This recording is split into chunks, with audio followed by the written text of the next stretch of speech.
Hello everyone, and thanks for coming back to the channel. Today we're going to take a look at the Rakonheli 1S Delrin Carbon Brushless Whoop.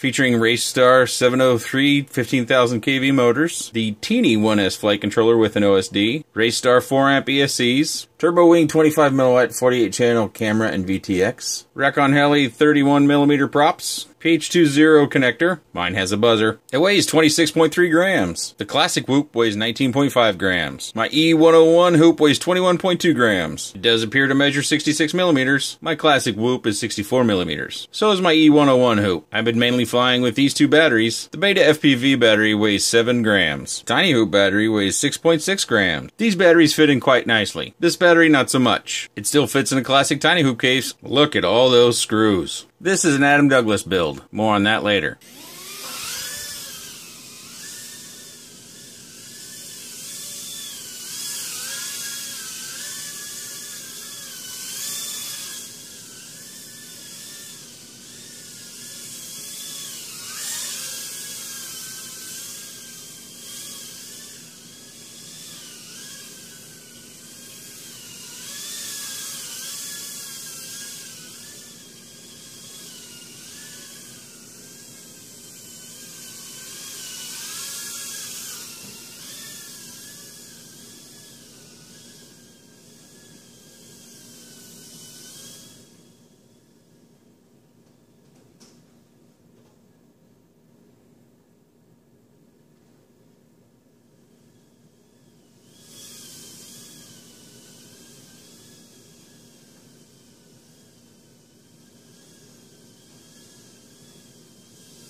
The Whoop craze really hasn't gone away because of its form feature. It's really safe to fly inside, it's safe to fly around to others, but we're always looking for more performance.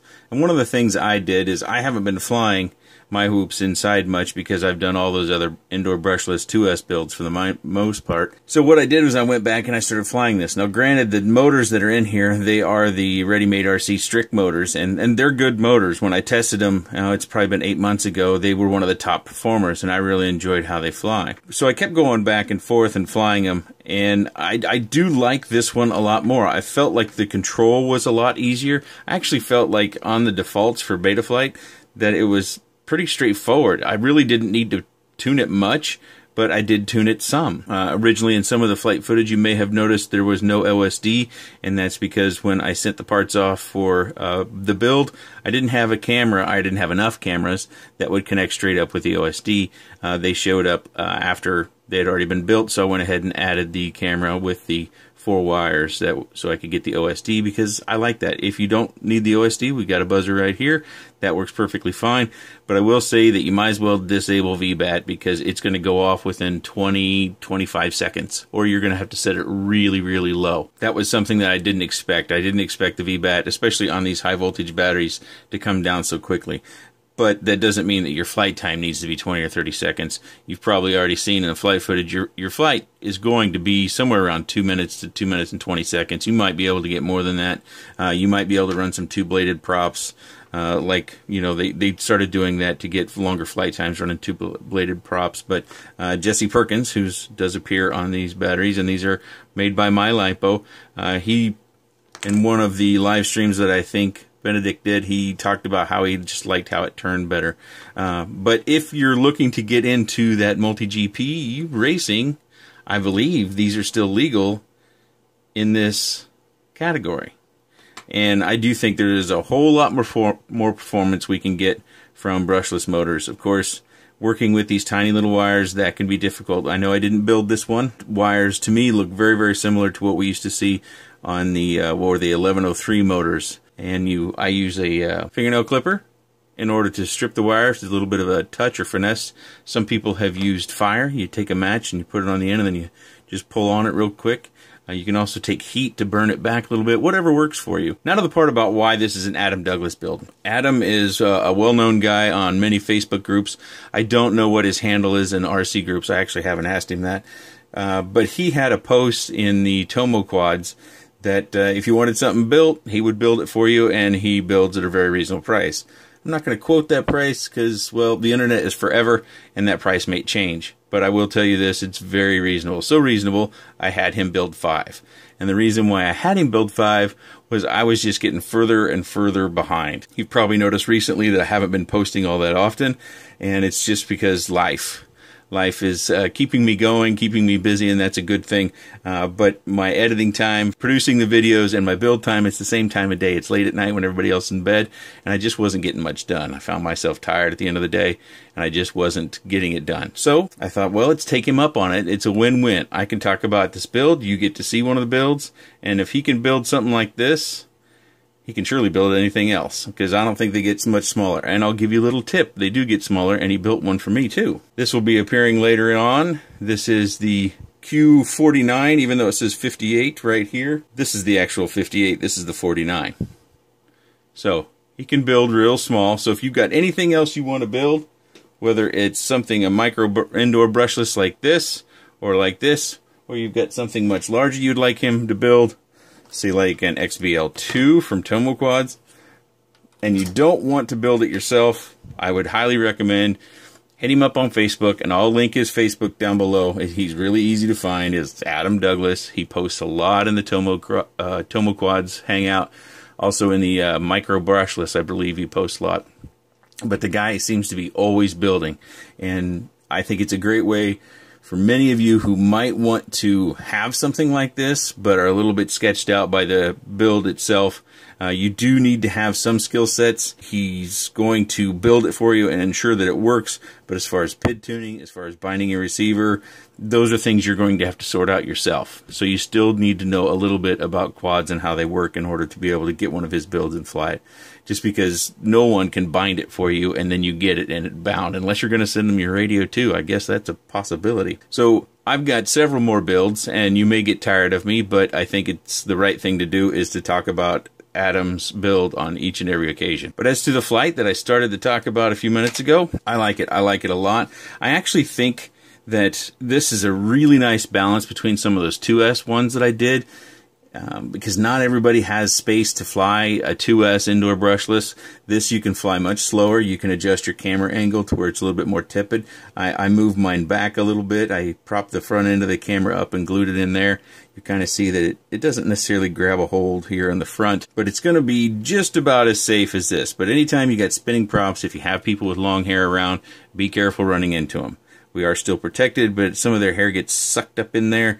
It could cause some discomfort. I don't think it would actually cause much of a serious injury, but we are talking about more power, more rotation than we do on the typical brushless. So we still need to be somewhat careful and respectful around others, but it's a whole lot safer and easier to fly around inside than it is some of the other builds I've done. I did start a similar build like this myself, and I had originally, because I can use a lot of different protocols, I did use the board that was the Raystar FlySky board with a built-in FlySky receiver, and I could get that thing bound. I could get it to kind of work, but I always had a problem. I used 2 different boards, 2 different ESCs. I kept going through iterations. I spent way too much time on it, and that's kind of one of the things that spurred me to reach out and to see if someone else wanted to have a go at these things. Because I had other things I had to get to. I wasn't getting to these things on a nightly basis, and I wanted to fly them, and I wanted to bring them to the channel because I think these are pretty exciting products. Keep in mind that when you buy the frame kit, and you can buy the frame kit here in the States from a few different vendors, and I'll link those down below in the description, that it does not come with the mount itself. But you can use, and originally we did use, a typical Tiny Whoop mount. So if you have some of these printed, or you get some of these printed, I think you can even buy these things from various sites. They will work if you don't want to buy this one, or if you forget to and you have one of these on hand. This will work. We've done it before, and it's not necessarily designed for this camera, whereas this mount is. It's designed for the larger form factor like the 798T, but it will fit the screw pattern, and it will line up with everything, and so you'll be good to go. But I'll link down below the camera mount as well. As for its durability, it's very durable. I have actually been surprised. I have read a lot about people having troubles with these motors. Now, I've only probably been through about 25 flights.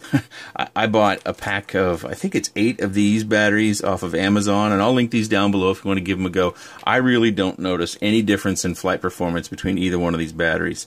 I did use smaller high voltage batteries. These are 205 milliamp. And the flights are substantially shorter, so I really, after a first couple of flights with this, I really didn't bother with these anymore.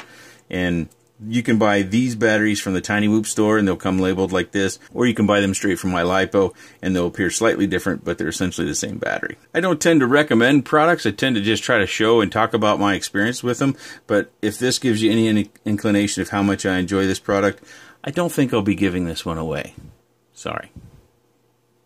If you have any questions or comments, please leave those in the section down below. I appreciate your time, and thanks for watching.